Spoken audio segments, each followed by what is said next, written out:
television is on DSTV channel 365.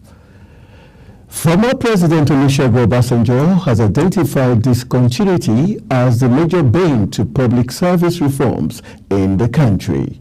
Obasanjo stated in Abuja at the national workshop organized by the Midday Foundation. The former president highlighted 5 principal elements to reforms, which include the initiator of the reforms, the driver, the owner, executor, and the sustainer. Also speaking, a former Minister of Education, Dr. Obi Ekwesili, noted that the importance of political environment is usually underplayed by technocrats, as the quality of politics drives the incentives of people who decide to stay or leave public service. The federal government has activated National Emergency Operations Center to coordinate responses and provide timely support to victims of flood and public health concerns. The Director General, National Emergency Management Agency, NEMA, Zubaida Umar, disclosed this at a National Emergency Coordination Forum held in Abuja. The forum brought together stakeholders to review the current flood situation and strengthen mitigation and response strategies across Nigeria.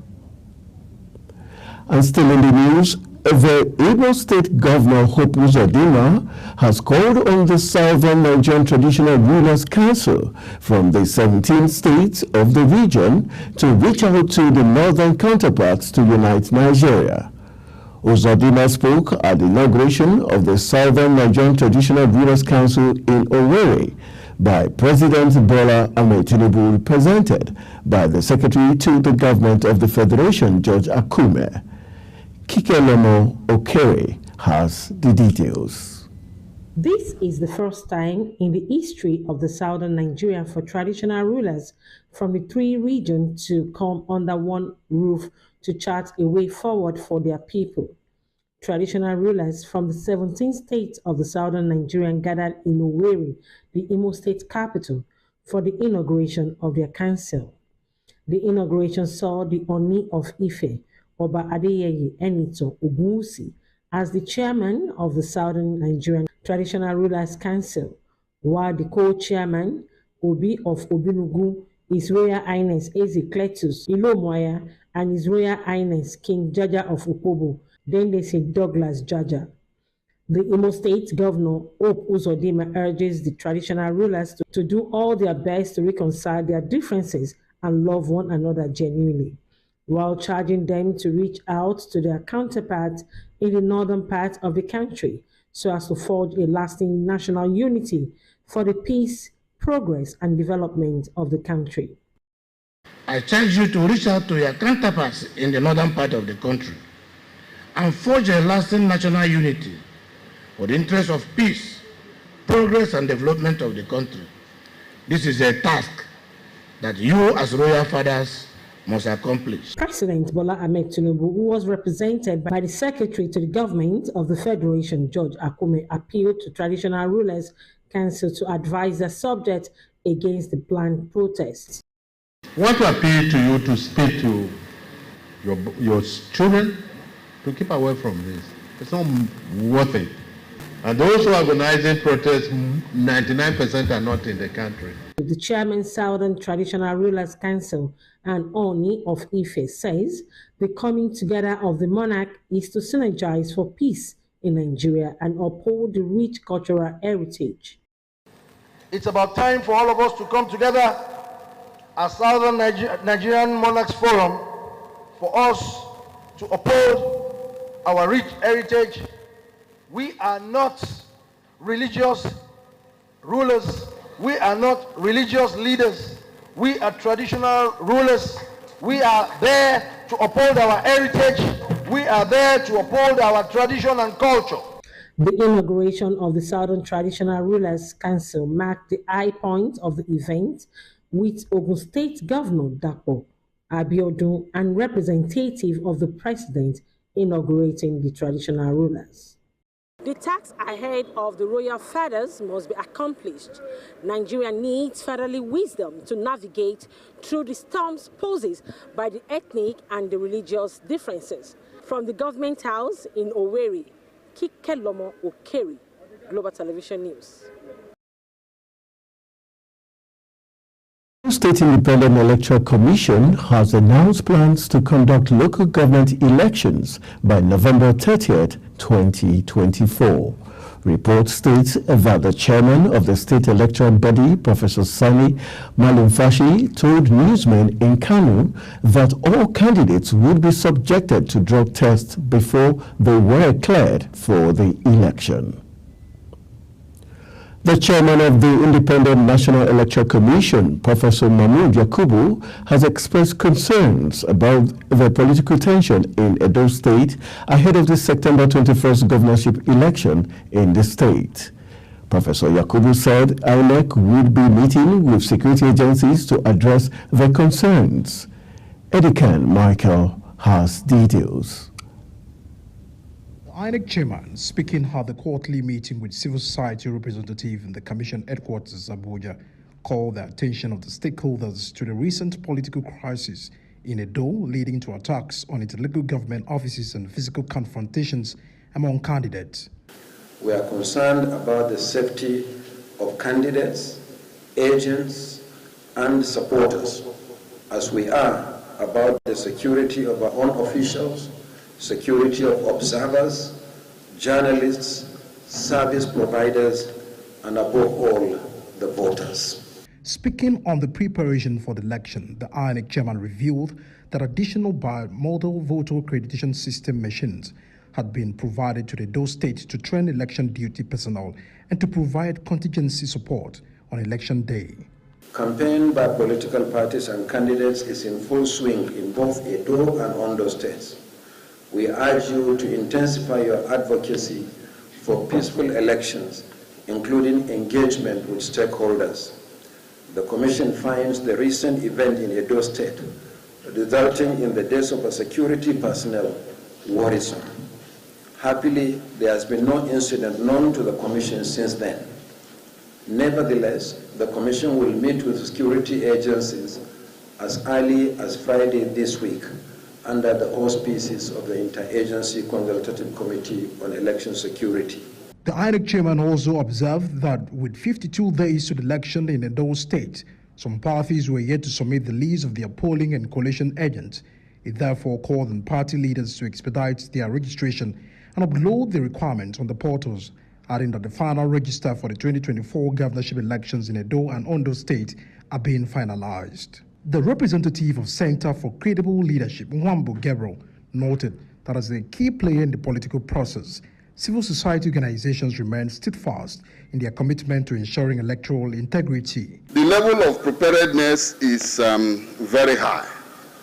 Consequently, we acknowledge and commend the opening remarks made by the Honorable Chairman, Professor Mahmood Yakubu, which highlighted the importance of transparency, accountability, inclusivity, and conducting free, fair, and credible elections as we march towards Edo and Ondo governorship elections, respectively. He added that the organizations were dedicated to upholding the sanctity of the ballot box, respecting the will and mandates of the people, and promoting political stability as well as the well-being of Nigerians. Edikan Michael, Global TV News. Police Kayode Egbetukun has met with lawyers and activists who have spoken in support of peaceful protests planned by young Nigerians against government policies. Others who attended the virtual meeting include police spokesperson Moyuwa Adejobi, senior advocate of Nigeria Femi Falana, Egbon Adegborowa, and human rights lawyer Enibehi Effiong. Effiong, who had pledged legal support for arrested protesters, provided some details of discussions at the meeting. The meeting is believed to be part of the Nigerian government's efforts to prevent the planned protest by young Nigerians from turning violent. Akwa Ibom State Governor Pastor Umo Eno has reiterated the commitment of his administration to address some of the economic challenges facing the people in the state. The governor stated these at a town hall meeting with youth and civil society organizations as well as trade union members. He urged citizens in the state to remain calm and shun the planned protest.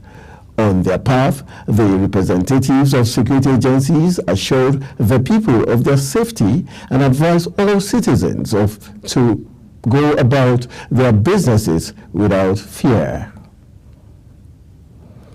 And moving on, a Nigerian singer and songwriter Onyeka Onwenu is dead.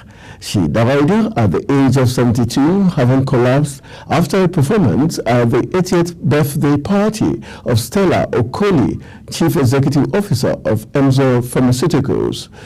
Ugochukwu Mobuno has the details.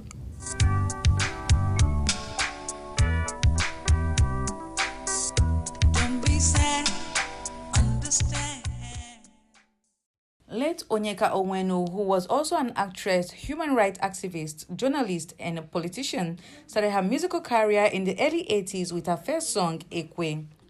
The deceased, who hailed from Imo State, was a former chairperson for Imo State Arts and Culture. In 2013, was appointed Executive Director and Chief Executive Officer of the National Center for Women Development. She was nominated for different awards, including the award of Best Actress in a Leading Role. She is survived by 2 sons. Late Onyeka Onwenu would be remembered by her hit song, One Love, released in 1991.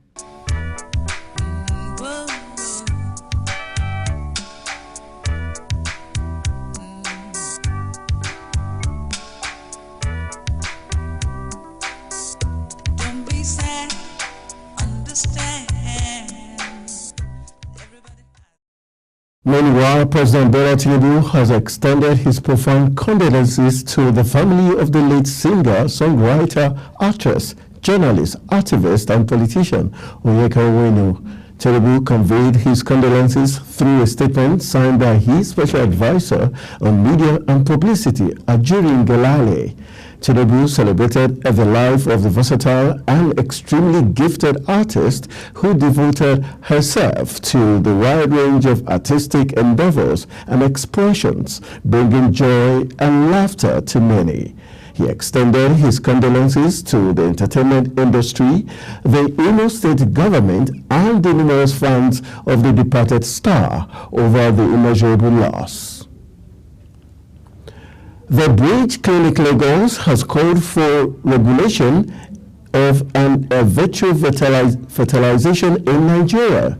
Speaking during a walk to mark the World IVF Week, the managing director of the clinic, Sonny Ikelule, said many fertility clinics in Nigeria did not meet the required standard. A statement said the staff members of the Bridge Clinic embarked on the awareness walk around the GRA in Ikeja. And still in the health sector, Professor Ali Pantami has re-emphasized the importance of soft skills over academic qualifications to achieve prosperity in any career, urging the government to integrate the skills into the curriculum. Speaking at the graduation ceremony at the NASA Center for Comprehensive Education in Abuja, he made reference to the Quran regarding the importance of knowledge and skill acquisition. Pantami said a successful career depends on individual perceptions and priorities, adding that some people would rather chase material gains, while others prefer to focus on their passion. You're watching Midday News coming to you live from Nigeria's capital, Abuja. We're on DSTV channel 365 and StarTimes channel 276. Kindly follow us on all social media platforms using @GlobalTVNG and other handles showing on your screen. When Midday News returns, Hamas leader assassinated in Iran. We will bring you these and other stories right after this break. To stay with us.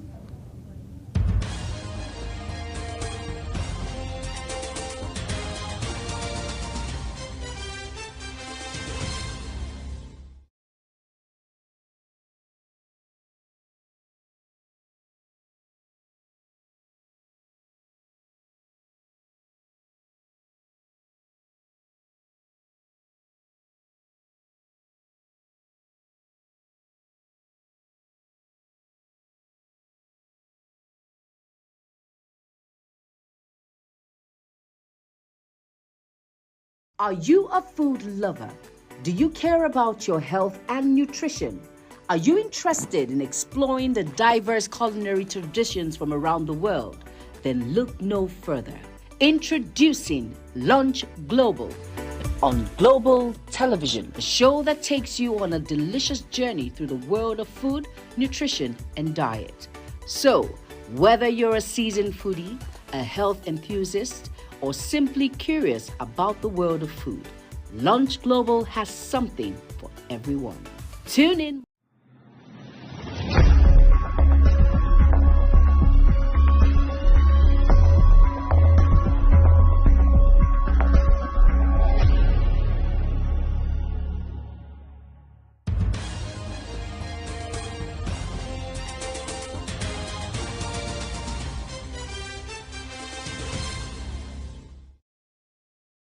Welcome back from the break. This is Global Television bringing you live broadcasts of Midday News. Thank you for staying with us. In business, President Bola Tinubu has approved a monthly stipend of 50,000 naira for 10,000 youths in the Niger Delta to alleviate current economic hardship. Senate President Godswill Akpabio announced this at the Niger Delta Sensitization Conference for Ethnic Nationalities, Youths and Women in Port Harcourt. The payment will be made through the NDDC Youth Intensive Scheme and will last for another 12 months with a possibility of extension. In a bid to cushion the effect of the inflationary trend in Nigeria, the federal government through the Nigerian Customs Service has suspended import duties and taxes on some items to make them more affordable for Nigerians. Disclosing this, Comptroller General of the Nigerian Customs Service, Adewale Adeniyi, said the government was committed to addressing the situation in a seamless manner with a view to reducing hunger in the land. He explained that global inflation is impacting countries worldwide, including Nigeria, adding that the agency has streamlined export processes to facilitate the efficient movement of Nigerian goods to international markets.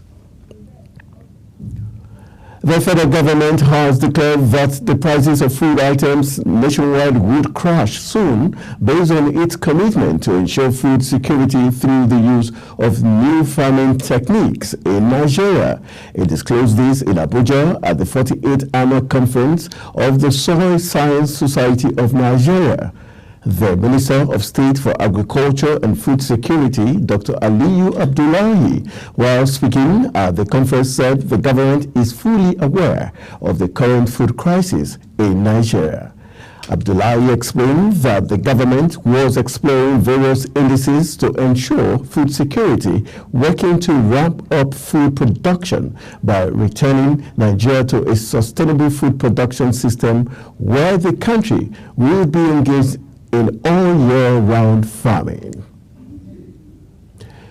And moving to the foreign scene, Hamas top political leader Ismail Haniyeh has been killed in Iran. In a statement, the Palestinian group said Haniyeh, who lived in exile, was killed after a treacherous Zionist attack on his residence. Senior Hamas official Musa Abdul Marzouk said the assassination is a cowardly act that will not go unpunished.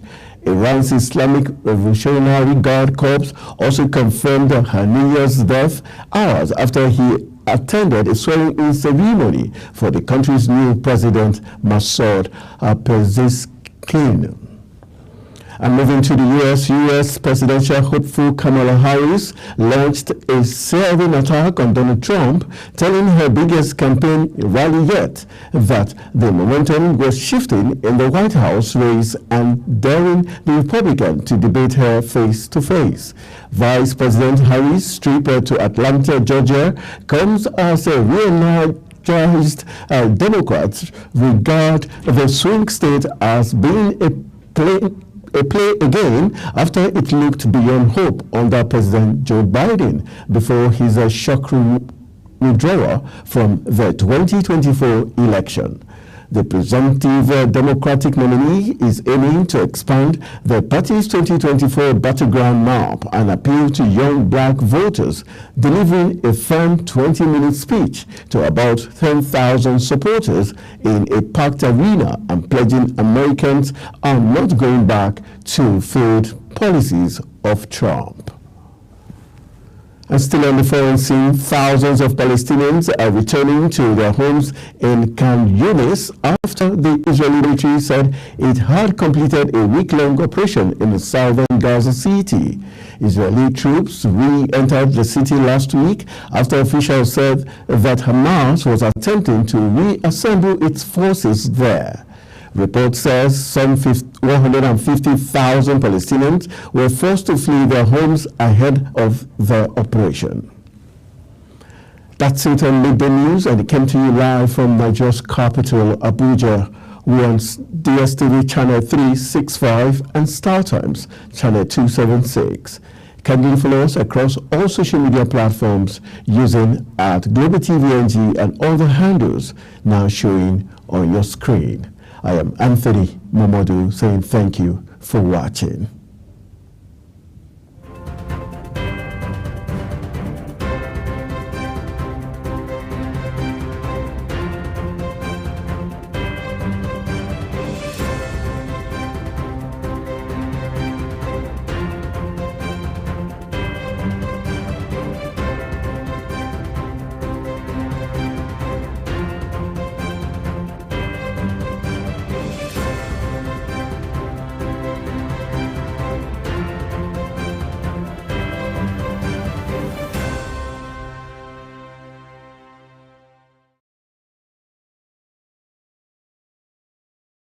Are you a food lover?